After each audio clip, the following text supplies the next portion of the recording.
What's up, everyone? Marc Lobliner, TigerFitness.com. I've been getting this email a lot lately, which is weird because the industry has gone through quite a transition from Arnold's days. They actually ate 3 square meals a day, from what I understand. I mean, if you watch Pumping Iron, watch some of the old movies, even read his old interviews, I mean, Arnold was essentially, and those guys, they were eating normal American diets. They'd eat as often as possible when bulking, but when dieting, they pretty much did 3 squares a day. And in fact, I mean, that was like the healthy thing to do, right? They just ate more. Still a breakfast, lunch, and dinner setup.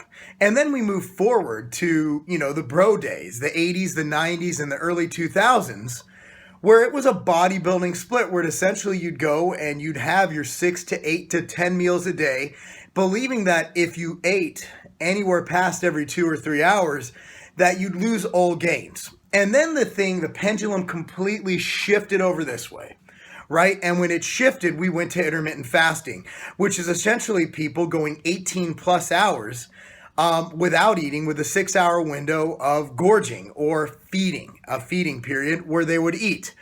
Now, I tend to be a little more pragmatic and a little more commonsensical than a lot of people, where I do believe that at the end of the day, macronutrients in versus macronutrients out, or macro calories in, calories out, at the end of the day will mean whether you get great results or not. I also believe that there are other things that play a role. One is what you prefer to eat. Like, for example, if somebody prefers to go all day without eating and then eat at night, as long as their macronutrients are, accounted for, as long as their macros are the same, I believe the results will be different. Okay, I believe the results will be the same, or very, very, very similar as to if they did another way. However, I do believe that there are other things that play a role. I do believe blood sugar throughout the day, whereas intermittent fasting, people will argue that blood sugar is actually better when you fast. I believe from personal experience, when I fast too long, if my body's not adjusted to, obviously your body adjusts to different things, that you will get lightheaded and you will go a bit hypoglycemic if you go for a long time without food. That's what I've found personally, and I've never given myself the chance to adapt to a intermittent fasting lifestyle. Okay, I've never actually tried it, so I'm speaking based on what I hear other people say, and I'm speaking based on my personal experience of just going a day without eating. Okay, with skipping breakfast. Another thing to go by is anecdotal. A lot of Americans do skip breakfast, and they tend to overeat later in the day, and there is data supporting that, where if you do go a long period of time without food, that you're going to have more of a chance to binge later in the day. And when you're someone who's on a 1,200 to 2,000 calorie allotment for your body type for the day, that can put you over the top really simple, because a meal from McDonald's is over 1,000 calories. Now, my opinion on this is pretty simple. I like to keep people at around 3 to 6, 3 to 8 sometimes, depending on your caloric intake, meals per day. When you eat them is irrelevant, I believe, as long as you get them in, and how long you go between meals.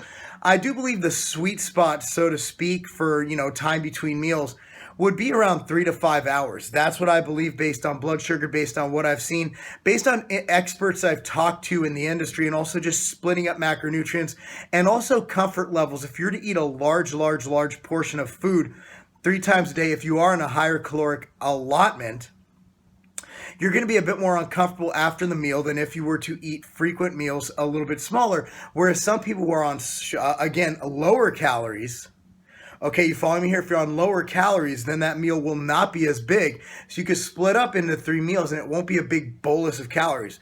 Where if you're a dude on a 5,000 to 6,000 calorie diet, splitting that up into 3 to 4 meals will be very uncomfortable to digest. So what I recommend is doing what works best for you. I don't think there'll be any bit of a difference. I don't think you're going to notice a huge difference in your results if you do so. Another thing we could touch on is nutrient timing. I do believe that for elite athletes, if you're at an elite level, if you've been training for a long time, if you're a bodybuilder who's been training for, let's say, 5 to 10 years, looking for that little bit of advantage, I do believe that pre, intra, and post-workout nutrition do make a huge difference. Hell, I believe that anyone can benefit from the use of branched amino acids such as machine fuel or Ronnie Coleman amino tone during training. I do believe that'll benefit everybody. To what degree? I mean, I believe it will improve recovery. I believe it will improve lean mass gains and fat loss. However, as far as a post-workout shake is concerned, I think that as you get on and you want to make optimal gains, I do believe there is a benefit in having nutrients before and after training to maximize your intake of nutrients, your uptake of nutrients. But you also have to realize on the flip side that your protein synthesis is elevated for 24 to even 38 hours post weight training. Your EPOC, your caloric expenditure, is also raised. So you're always in that anabolic state. That whole 2-hour anabolic window has pretty much, I don't think it's been disproven, but it's not as important. However, if looking for maximal recovery from an anecdotal standpoint, speaking to Doug Miller, speaking even, my man Alberto Nunez, when they do have that carbohydrate and protein intake post-workout, they do notice a difference in their recovery, as do I. The point of this video is to say we don't need to overthink things. If you miss your post-workout shake, it does not mean that your whole workout was for naught. It does not mean that you wasted a workout. It does not mean that you're going to make optimal gains. Over the long term, the thing about bodybuilding, it's a marathon, it's not a sprint. I love when people come to me and they say, I want to make the best gains possible in 8 weeks. And my answer is this mediocre body of mine has taken me 21 years to build to this level, and I'm still making gains every day, where I'm at the point now where I do look at the minuscule things. I do look at post-workout nutrition. I do look at the best carbs post-workout. I want carb 10 post-workout because insulin spikes put me to sleep. Okay, I can't do dextrose. I can't do whatever's in glycofuse, the corn dextrin. I can't do that because it literally puts me to sleep. However, I'm able to do the carb 10 and able to do that whole carbohydrate intake. So my opinion is whatever you're looking to do, just make sure that you do it consistently, you do it over time, and Rome wasn't built today, nor will your body. I'm Marc Lobliner, tigerfitness.com. Is achieving your best body ever? It's not a game.